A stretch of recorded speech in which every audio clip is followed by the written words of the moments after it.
આજ મારા ભાઈના સાસરેથી ફોન આવ્યો. ભાઈને કે તમારે ત્યાં વાવાઝોડાની અસર કેવી છે. ભાઈ કે હવે છે 18 વર્ષે પૂછો સાસુ થઈ. હવે પડીને આવ્યા ત્યારની તો વાવાઝોડું શું કરે છે અસર પૂછી નથી. હવે 18 વર્ષે પૂછો શું કરે વાવાઝોડું, કેટલીક અસર છે. 18 વર્ષે યાદ આવ્યું તમારે મોકલેલ વાવાઝોડે હું અસર કરી અહીંયા તમારી દીકરીએ. અમારા ઘરની સામે એક દારૂડિયો રહે, રાડું પાડે. જો હું સરપંચ બનું તો ગામની તસવીર બદલી નાખું. બધું આખું શહેરી ભેગી થઈ બાપા. બાલ્કનીમાં બહાર ઊભો રાડું પાડે. પછી એની ઘરવાળીને કીધું કે ભાઈ આને કયો. અરે હું કે ક્યારની કહું છું પણ મારું કાંઈ સાંભળતા જ નથી. તો કે શું નથી સાંભળતા કે એને એટલું કયો કે રાડું ન પાડે. અરે કે રાડું ન પાડવાનું તો ઠીક કે જો હું કહું છું ફરીથી કહું તમે બધા સાંભળો. અંદરે મેં એને કીધું હતું દારૂડિયાને એની બાયડી કે પેલા લુંગી બદલો, સવારનો મારો ચણિયો પહેરીને ફરો છો એ કે. એટલે દારૂડિયા તો આવા બધા નીકળી પડ્યા છે.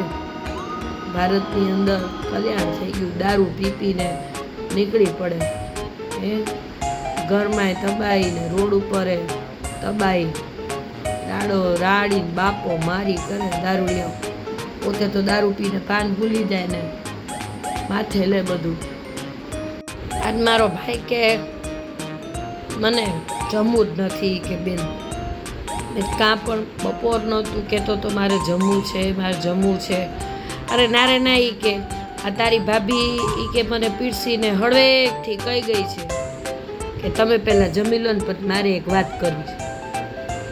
એ આ મારા ભાઈની નહીં બધાની તકલીફ છે. સહમત હોય તો કહેજો. શું જમી લો પછી એક વાત કરવી એટલે એ ડેન્જર વાત હોય ને.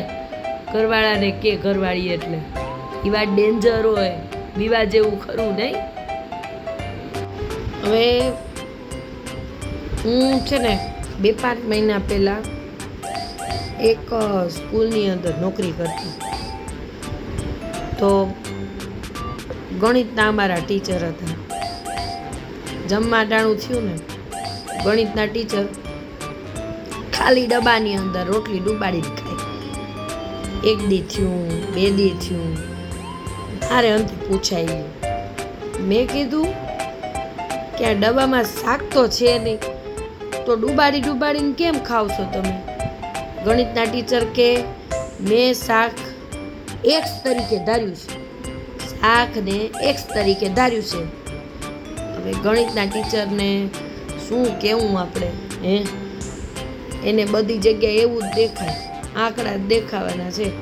ગણિતના ટીચર છે ભાઈ, બરાબર ને બાપા. હવે ધીરે ધીરે ખાવામાં એક્સ ધારવા માંડે. હવે એને કંઈ તને સેલેરી આપે તો તું એમ કહેજે કે એક્સ સેલેરી હતી પછી પ્રિન્સિપાલે એમ કહી દેવાનું.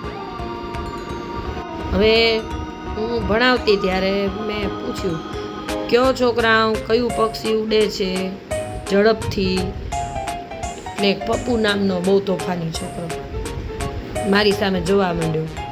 મને કે હું કહીશ તો ખોટું નહીં લગાડો ને. મેં કાં મારો જવાબ જ એવો છે કે તમે કે પછી ખોટું લગાડી દો. ખોટું શું લગાડવાનું બોલ. તો કે આમ તો કે મારો જવાબ નહીં કે તમારો પ્રશ્ન જ એવો છે બેની કે કાં પણ. હવે પણ એવું પૂછાય જ નહીં કોણ ઝડપથી ઉડે કે જેને ઝડપ હોય, જેને ઉતાવળ હોય ઝડપથી ઉડવાનું છે. મેં એને છૂટું ડસ્ટર માર્યું ફેંકીને. એલા માથું ખાવા આ વસ્તુ